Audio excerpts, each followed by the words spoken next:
January 2010. Leaving Portland, Oregon at about 4:45 p.m.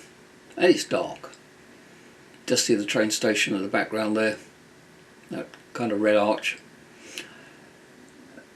Something I hadn't factored in when I booked the journey, that it would be dark along the Columbia River.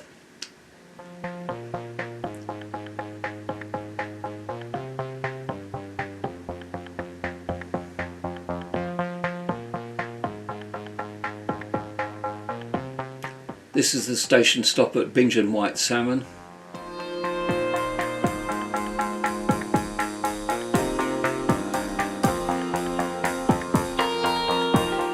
This is the Dalles on the other side of the river, Oregon State.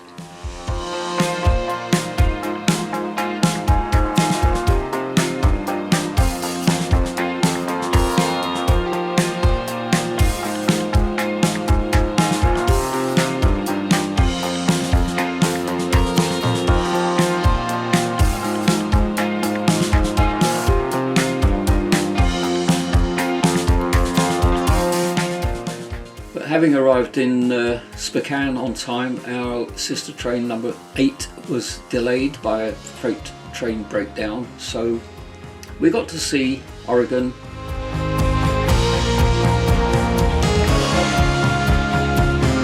Idaho in the daylight, and northwest Montana. These are the sections of the train that would normally run at night time. This is Sandpoint, the only Amtrak station in the whole state of Idaho, in the Panhandle.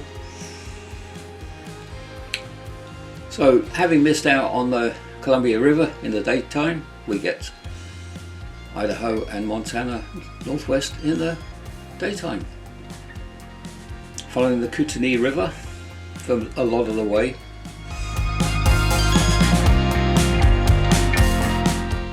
If you're wondering why it's black and white, well, I took the colour out because it was pretty grainy. I can't remember the places I went through, so don't ask me.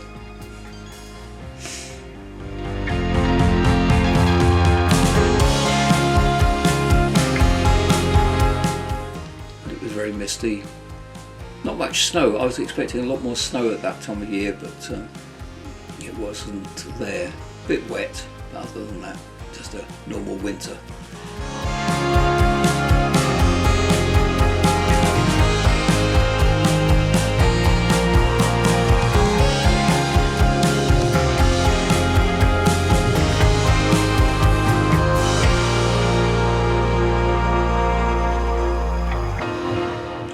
This is the Kootenai River. Flows into Canada, I believe.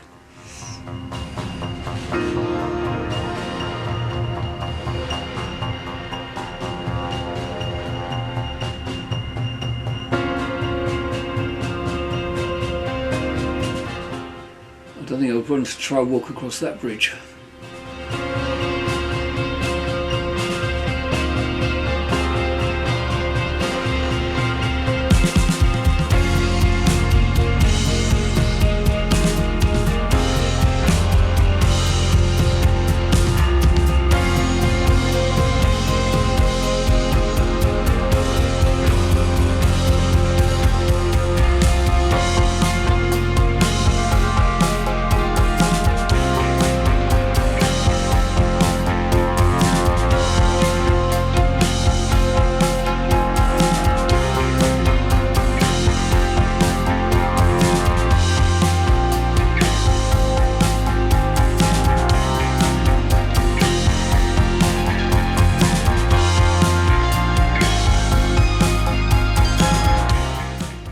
Heading up towards the Flathead Tunnel, which was constructed in the 1960s on a diversion route, as they'd decided to dam up part of the river where the railroad tracks ran. So this is the 7 mile long, that was the 7 mile long Flathead Tunnel.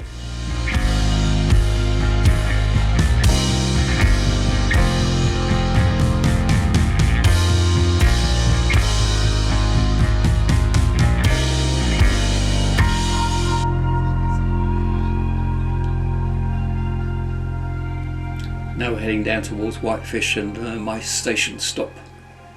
I'll be spending a couple of days in Missoula before heading back west on the train back towards Chicago.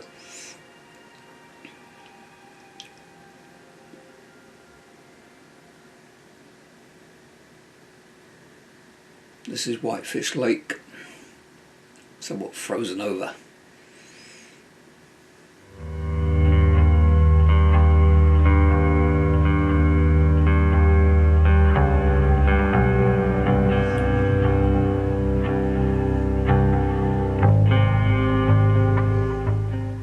And here we are running into Whitefish itself. As I said, by this point we were several hours late.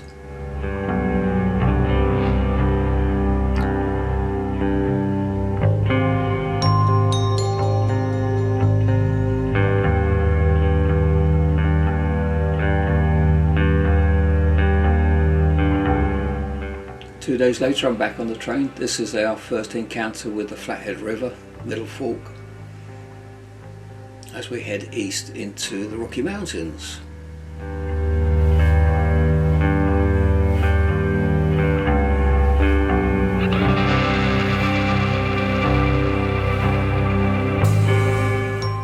And this is West Glacier, otherwise known as Agpar.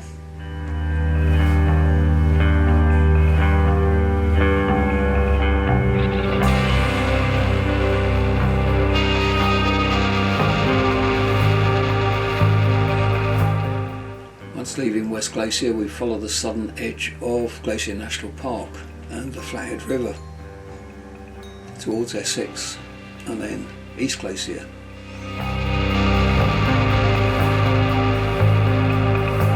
There we get some more snow.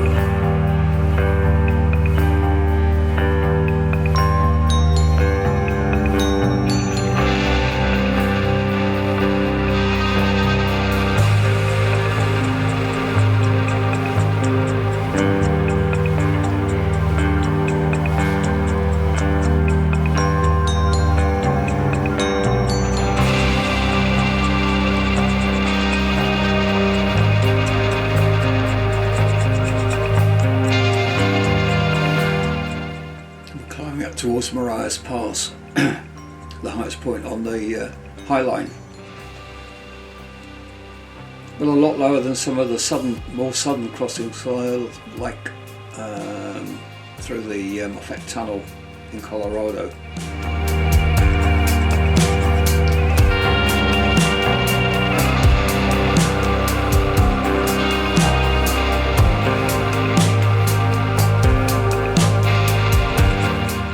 This is the yard at Essex, where BNSF store helper trains and snow fighting equipment. This is where helper engines would used to be put on the back of a train going over the pass. These days with DPU power they don't need to do that. But there's one of the Jordan spreaders, a couple of Dash 2s,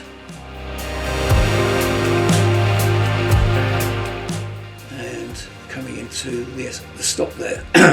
This is the Isaac Walton Inn, once owned by the Great Northern as a crew dormitory, but now a private hotel, and one of the ex-locomotives which has had the engine taken out, and you can actually camp in it. This is one of the lodges at the station stop.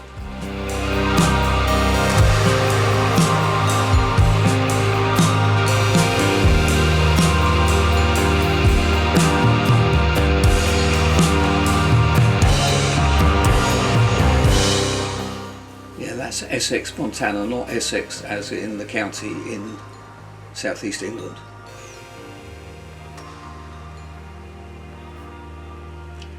Now we're climbing higher, still seeing the Flathead River.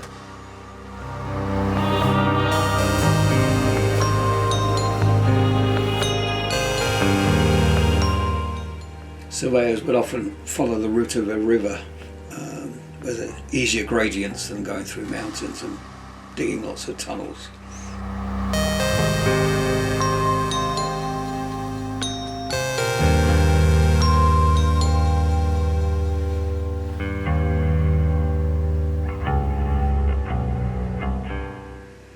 That's a balloon track where helper engines would be turned. We're just coming up to the summit, the high point. And there's the other end of the balloon track. Ask why it's a balloon track? Well, if you look at it from above, it looks like a balloon. Another lake. Now we're heading round the southeast corner of Glacier National Park.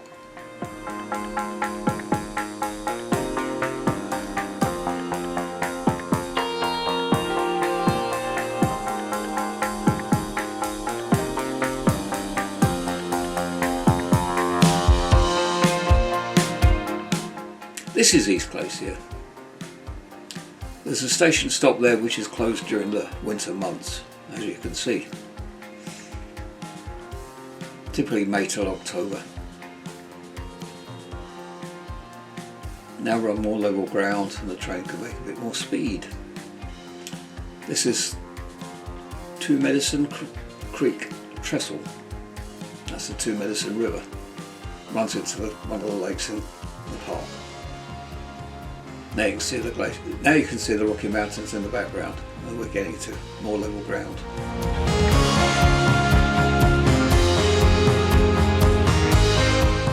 We're starting to see big sky country.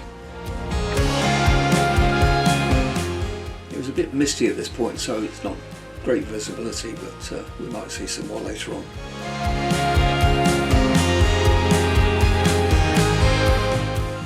We're coming into Browning, which is the station stop used by Amtrak during the winter months when East Glacier is closed.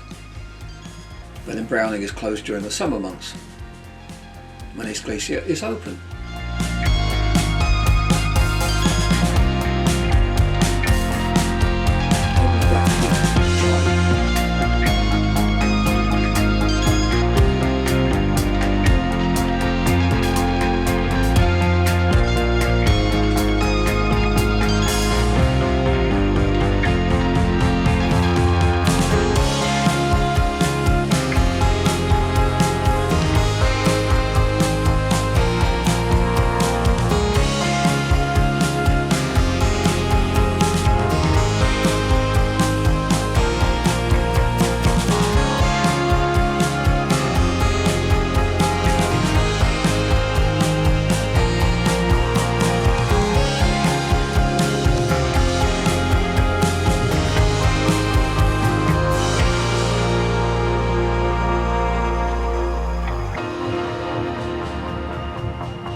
Cut bank.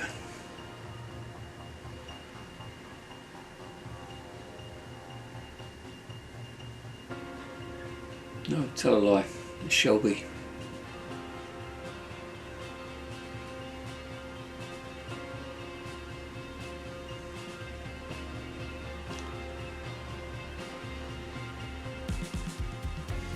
Well, maybe it was Cut Bank. Not sure where I am.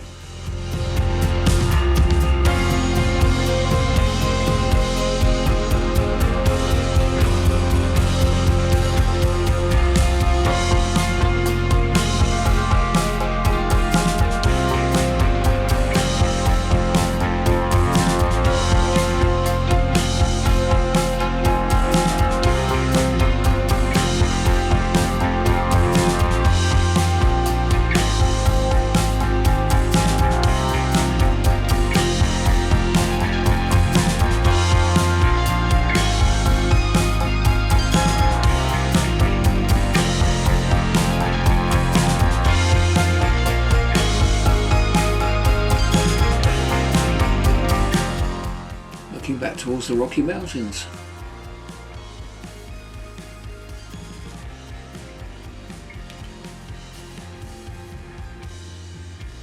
This train is on a line which runs up through the Canadian borders towards Calgary in Alberta.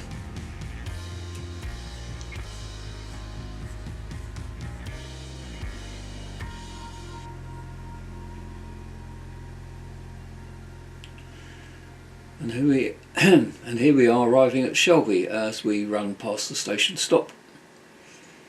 We were actually on the wrong track, which is why, so we had to go past and then run back, reverse back into the station stop. One fellow passenger once described this place as being cute. I'm not quite sure how she came up with that conclusion, other than the fact she lived there, but I wouldn't call it cute. But that's a personal opinion.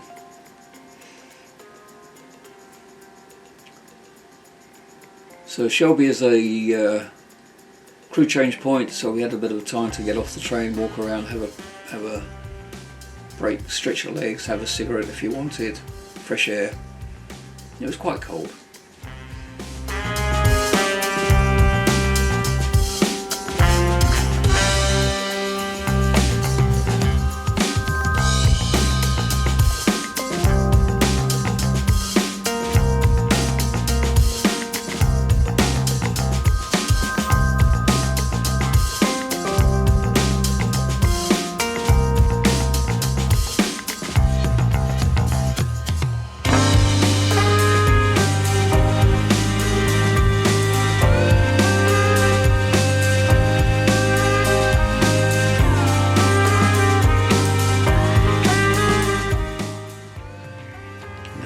Shelby.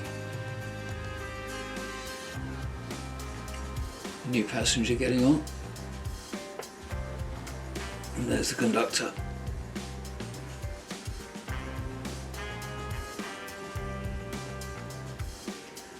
And yes, we picked up some ice on the way.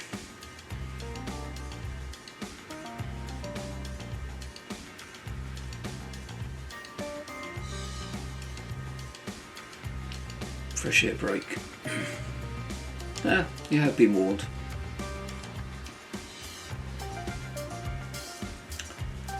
And now we're heading back east again.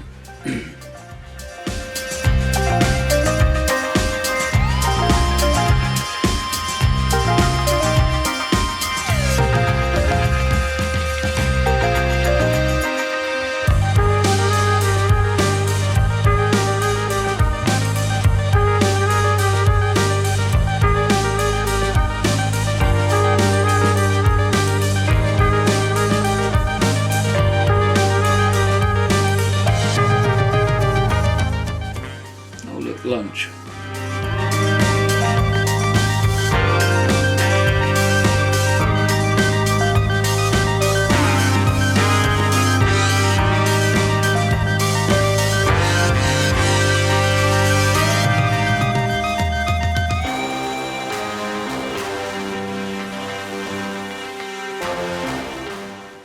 In the summer months this would be alive with people getting the crops ready for harvest. This time of year, you don't see anybody.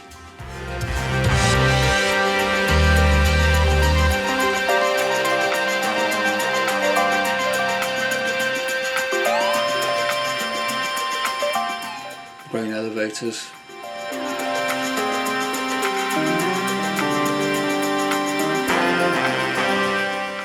Oh, now we're starting to see some daylight. Well, better daylight than it was previously. That peak you can see the background is near the Canadian border, probably about 30 miles away.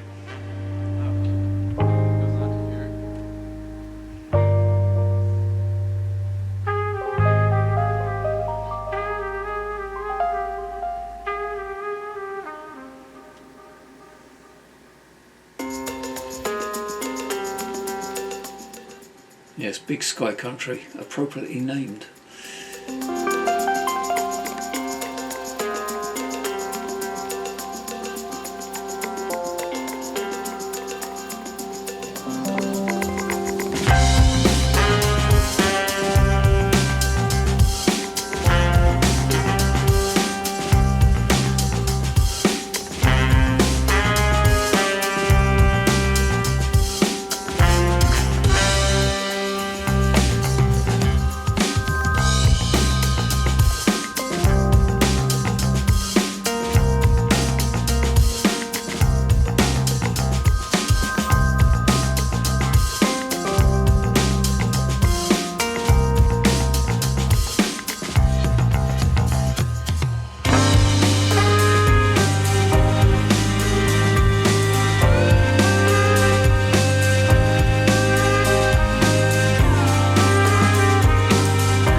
some sunshine. Now it's starting to get cloudy again. More grain elevators.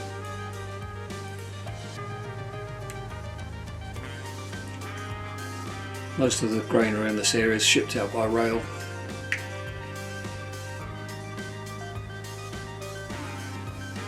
Typically 10,000 tonnes at a time.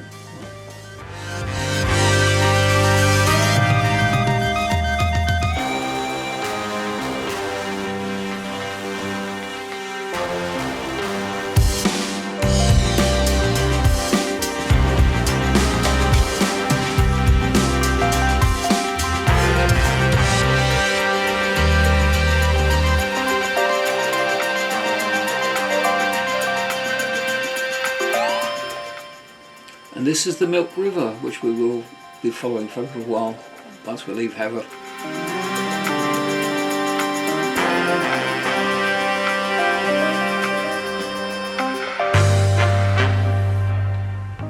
Yes, it's cold. I wouldn't want to go skating on there though.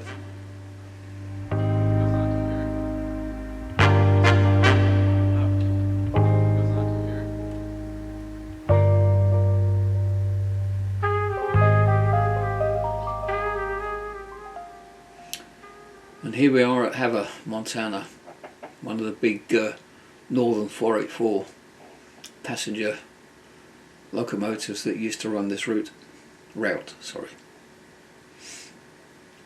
This is a service stop for the builder.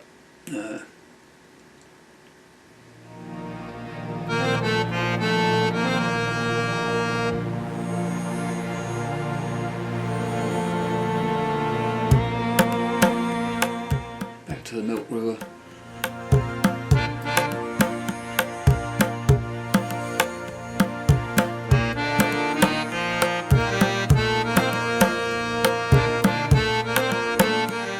This Havre is also a refueling point for the builder, both east and westbound.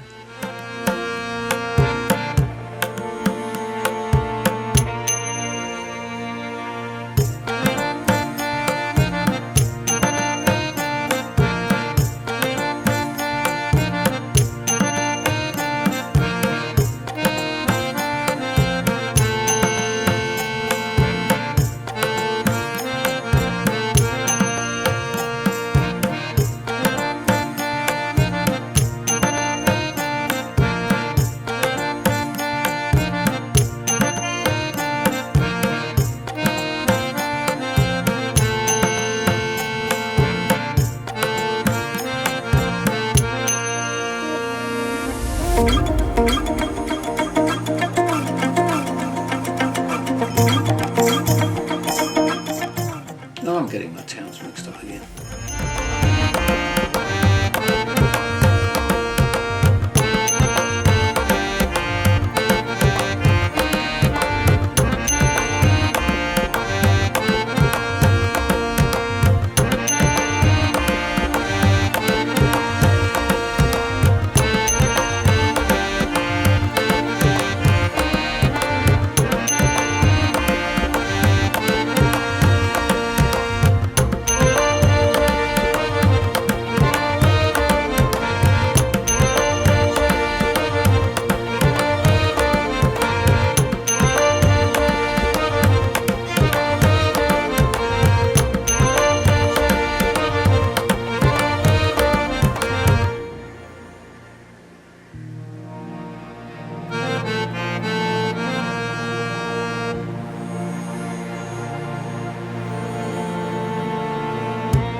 So this is Malta, Montana, not the Malta, sunny island in the Mediterranean.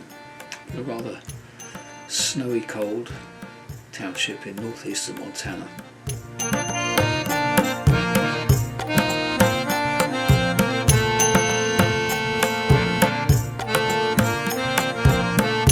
With not a lot going on.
Glasgow.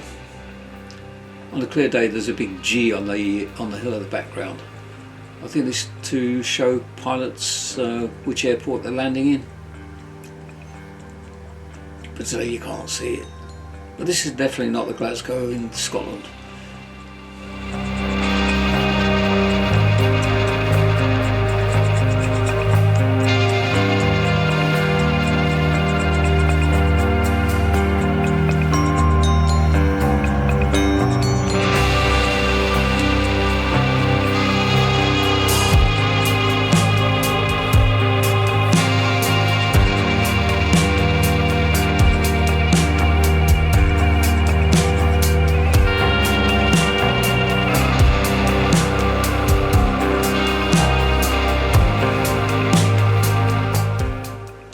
The occasional car or vehicle. No, it's a truck, sorry.